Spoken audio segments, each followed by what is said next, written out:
توجد ورائي أغلى السيارات في العالم كله. أنا لا أمزح. أحضرنا سيارات تزيد قيمتها عن 250 مليون دولار، وتبلغ قيمة إحداها 100 مليون دولار. سنفجر ونبحر ونقود وحتى نطير بجميع هذه السيارات لنريكم السبب وراء ثمنها الباهظ. سنبدأ بالسيارة $1. هذه يأكلها الصدأ حرفياً. لما تبيعها مقابل $1؟ إنها عديمة القيمة تماماً، ولست على استعداد لإنفاق الوقت والمال عليه. إن أخذت $1 ستبرم الصفقة. من الواضح أنها قطعة قمامة، لكن إذا أنفقت 20,000 على إصلاحها فستعمل. حسناً، لنشغل هذه المشاكسة. هذا لا يصدق. لم أكن أعتقد أنها ستعمل. كيف لهذا الشيء أن يمشي؟ رائحتها كرائحة الدخان. هذا جنون. سيارة $1. سيارة $1. سيارة $1. سيارة $1. إذن تلك كانت سيارة $1. سعيد أني لست أحضروا لنا سيارة 100,000 والتي تقود نفسها بنفسها. لا يوجد أحد داخل هذه السيارة، ومع ذلك تتحرك. لنرى ما سبب ذلك المبلغ. المساحة كبيرة هنا. إنها سيارة تستوعب جميع أطفالي. هل لديك أطفال؟ أجل، جميعهم أطفال. لنذهب في جولة. السبب الرئيسي لشراء هذه السيارة هو أنها ذاتية القيادة. حسناً، لم أعد أقود السيارة. إنها تنتقل بين الحارات المرورية، تقود نفسها حرفياً. قدمي لا تلمس دواسة الوقود ويداي بعيدتان. جيمي، هل تعني أن بالإمكاني أخذ قيلولة أثناء القيادة؟ لا، لا تفعل ذلك. حسناً. الآن دعونا نختبر سرعتها. إنها تقذفك إلى الخلف. هذا مرعب. إنها البداية فحسب. سنرى لاحقاً سيارة تتحول إلى طائرة وتطير، لكن الآن انظروا إلى اللامبورغيني. كدت أصطدم بها. ترك المفاتيح فيها، كيف لم تسرق؟ ثمنها ضعف ثمن سابقتها، لكن بنصف مساحتها الداخلية. هل سأنفق 200,000 مقابلها وهي لا تستوعب حجم؟ أيعرفون كيفية قيادتها؟ كيف سأنتقل إلى السرعة الرابعة؟ اضغط على ناقل الحركة فحسب. حسناً، أصبحنا الآن على الطريق. منحدر. يا للهول، إنها سريعة. يا للهول، إنها قوية. يا للهول، هذه السيارة غير معقولة. أكاد لا ألمس دواسة الوقود، ومع ذلك نكاد نطير. ربما هذه أسرع سيارة قدتها في حياتي. إذا كنت تريد التعويض عن شيء ما فعليك اقتناء هذه السيارة. والآن وصلنا إلى سيارة $300,000، وهي الأكثر أماناً على الكوكب. تشبه الدبابة. هل هذه سيارة عسكرية؟ أجل، إنها مرتفعة. لا تنسى أنك كنت في لامبورغيني توا. أجل، هذا صحيح. لنتعرف على ما يجعلها غاية في الأمان. أولاً، النوافذ مضادة للرصاص وتبلغ هذه السماكة، والسيارة مغلفة بدرع مضاد للانفجار. سنضعه تحت الاختبار لاحقاً. كارل، أتريد الضغط على الزر؟ أجل، بشدة. أتريد الضغط على زر الستار الدخاني؟ أرجوك. هذا جنون. مزودة بستار دخاني حقيقي. يا للهول، رائحته كريهة. لكن أفضل ما في الأمر أن هذه الميزات ليست هي ما يجعل السيارة آمنة بالفعل، بل الهيكل المضاد للرصاص المحيط بها، وسنكون أول من يختبره. قبل أن نفجر سيارة 300,000 سنفجر سيارة عادية لنرى إن كان الركاب سينجون. 3، 2، 1.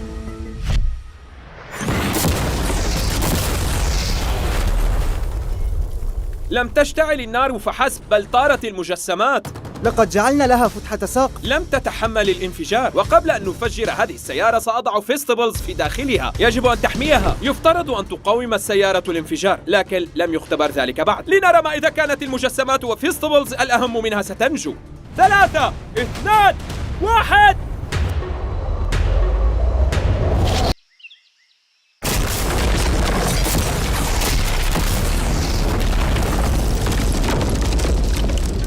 قفزت فحسب. نجت من الانفجار مع بضعة خدوش بسيطة. ترك الانفجار ثقبا في النافذة. مهلا، أين الفيستبلز؟ تشاندلر، ابتعد عن الطريق. نجت الفيستبلز. إذا كنت تبحث عن سيارة يمكنها تحمل الانفجارات أنصحك باقتناء هذه. لكن بما أننا لن نخوض حربا في المستقبل القريب، يمكننا إنفاق $200,000 إضافية والحصول على سيارة القارب ذات $500,000. تبدو سيارة عادية على اليابسة، لكن إليكم الجزء الممتع. بمجرد قيادتها إلى داخل المياه ستتحول إلى قارب. سنجعل كارل يبدأ. هيا بنا. لا يبدو تصرفا صائبا.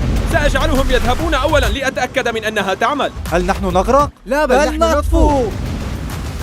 يبدو أنها تعمل. لنرى ما سيحدث. يا للهول، إننا نقود في المياه.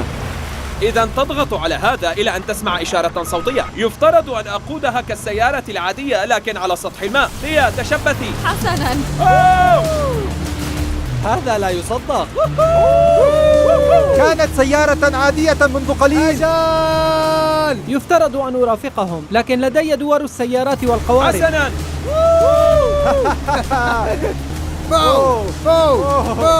يا للهول. حسنا يا كار. كار.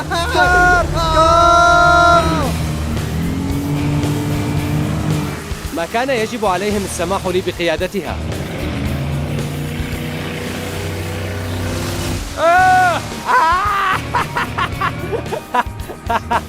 هيا بنا يا عزيزي. القاعدة الأولى: ابقى بعيداً عن كريس. إننا نقود بشكل دائري.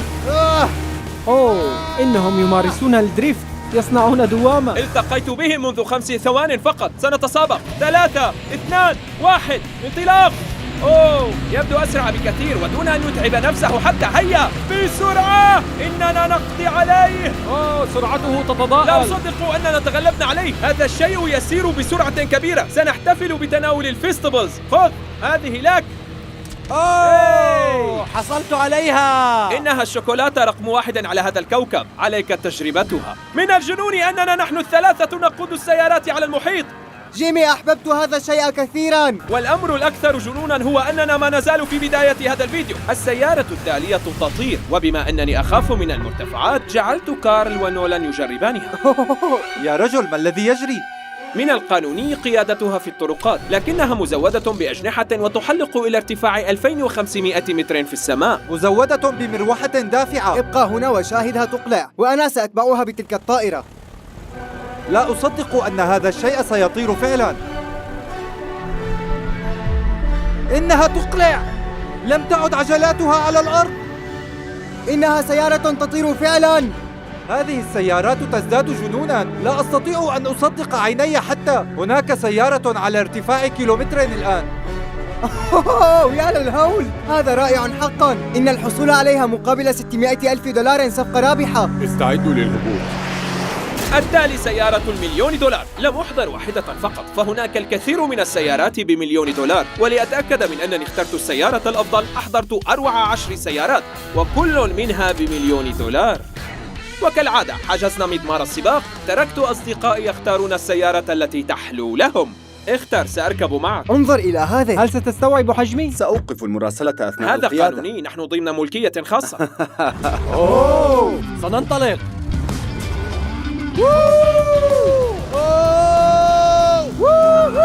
لن نموت أبداً. قد نموت الآن. هذا كسباقات ناسكار. أنا مستمتع. أشعر أنني في فاست أند فيوريوس. هناك طابع ذكوري لقيادة السيارات الصاخبة باهظة الثمن، أليس كذلك؟ على مضمار سباق على خاص. مضمار سباق خاص. نعم. مهلا. علي إرسال الرسالة.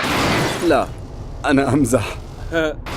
سأحطمها. لا أرجوك. يا للهول. يمارس الدريفت بسيارة ثمنها $1,000,000. بينما يدور الرفاق في المضمار، أريد أن أريكم السيارة التالية. سيارة هيدروجينية، إصدار محدود بقيمة $2,000,000. هذه السيارة تعمل بالهيدروجين بالكامل وتنفث الماء الصالح للشرب من العادم، لكنها مجرد نموذج قيد التطوير. لم أعاني في ركوب سيارة من قبل. لنرى كيف تغلق.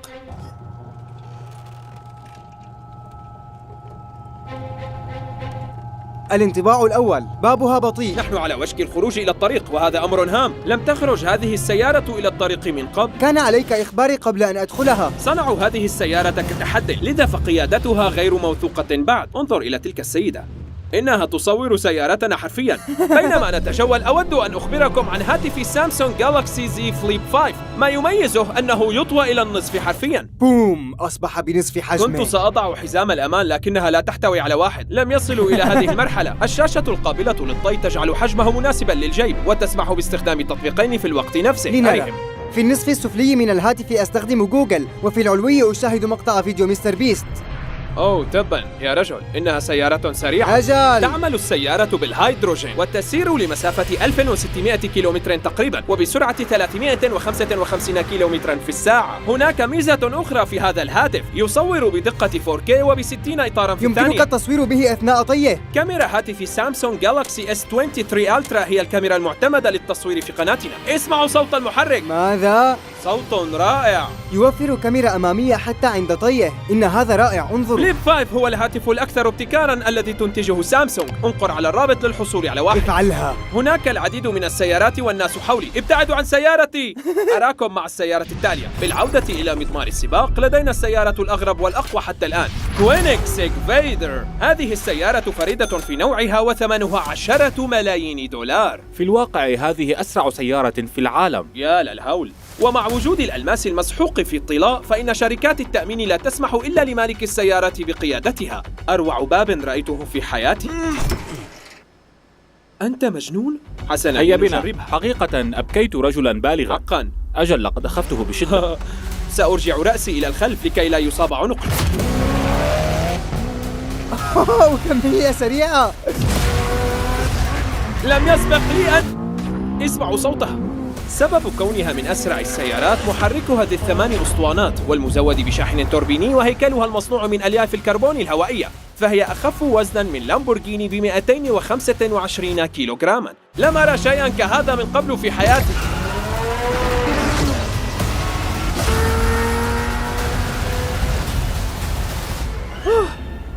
تشبه الركوب في الأفعوانية. قلبي يخفق بقوة. كانت تجربة مدهشة. شكرا لك سيدي. شكراً لك. لنذهب إلى جايلينو ونرى كيف تبدو سيارة 20 مليون دولار. حسناً، كانت جايلينو مقدم برنامج ذا تونايت شو لأكثر من 20 عاماً، ويفخر بامتلاكه أروع السيارات في العالم كمكلارين F1 ب20 مليون دولار.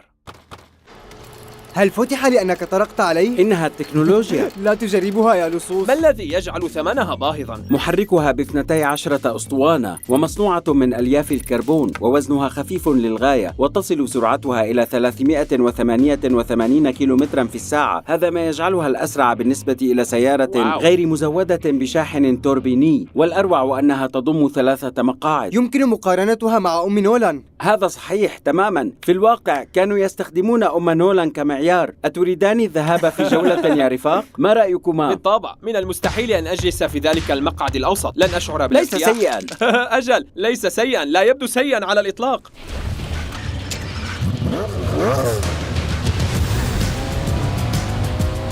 هذه المقاعد الثلاثة مريحة وغريبة.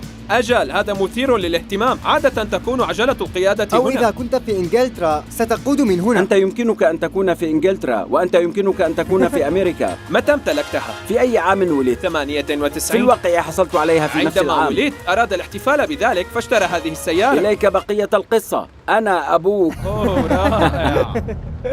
مثير للاهتمام. بكم اشتريتها؟ ب800,000. وحين اشتريتها ظن الناس أنني لن أعوض ذلك المبلغ أبدا، إلا أن ثمنها استمر بالارتفاع حتى بلغ الآن 20 مليون دولار. جنت لك هذه السيارة $1,000,000 كل عام منذ امتلكتها. أجل، هذا صحيح. كارل، ما رأيك بها؟ تعجبني. إذا لما لا تشتري واحدة؟ 19.9 ملايين دولار. سبق أن تعرضت لحادث؟ أجل، تعرضت للكثير من الحوادث.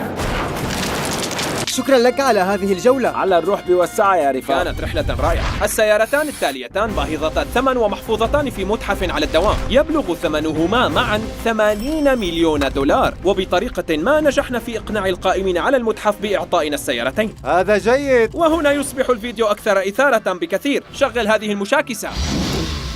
أوه واو. هذه ب30 مليون. لنصغي إلى 50 مليون. لن أكذب، أعجبتني سيارة 50 مليون. ركبت سيارة 50 مليون برفقة دونات ميديا، في حين ركب تشاندلر برفقة بوب بوكمان أسطورة عالم السيارات. مستعد؟ مستعد؟ مستعد. هيا بنا! سبب غلاء السيارة التي يركبها تشاندلر هو أنها صنعت خصيصا لتكون هدية من مؤسس فيراري إلى مؤسس فورد. إنها النسخة الوحيدة من هذا الطراز من سيارات فيراري في التاريخ. هاي، احذر المطب، لا تخدشها.